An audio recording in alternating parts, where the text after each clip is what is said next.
Hello welcome back. So ఇది day 3, అలాగే last video కూడా.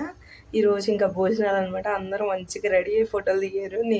నేను కూడా ఒక 2 ఫోటోలు దిగి అసలు ఉంచుకోలేకపోయాను. సో డ్రెస్ కూడా చేంజ్ చేసేసుకున్నా. నెక్స్ట్ ఈరోజు కోడుల్ని మేకల్ని కోస్తారు కదా అమ్మవారికి.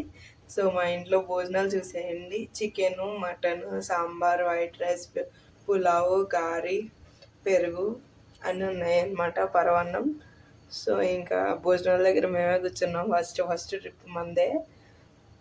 ఇంకా ఒక్కొక్కటే వడ్డిస్తూ వచ్చారనమాట. అన్నీ బాగున్నాయి. ఫ్యాన్ గాలికి అన్నీ ఎగిరిపోతున్నాయి, పట్టుకుని ఉండాల్సి వచ్చింది. ఇంకా మా వాళ్ళు కూడా రంగంలోకి దిగేశారు మంచిగా.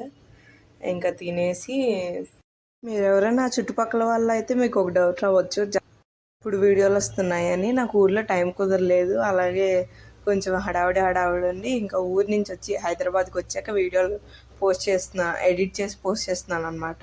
సో అందుకని లేట్ అవుతుంది. ఆ రోజు భోజనాలను అయితే మేము ఎక్కేసాము. ఇంకా భోజనాలు తినేసి మధ్యాహ్నం అమ్మవారికి చీర పెట్టడానికి వెళ్ళామన్నమాట. అస్సలు ఖాళీ లేదు. మేము వెళ్ళేటప్పటికి ఇంకా భక్తులు అందరూ ఎక్కువైపోతున్నారని క్లోజ్ చేయడానికి కూడా ఉంచారు.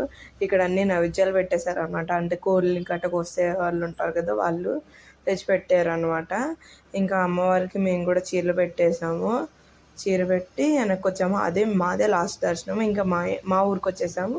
ఈవిడిదే లాస్ట్ ఇయర్ జాతర జరిగింది కదా, మా ఊరు గ్రామ దేవత అనమాట. ఇంకా బస్సు ఎక్కి హైదరాబాద్కి వచ్చేసాము.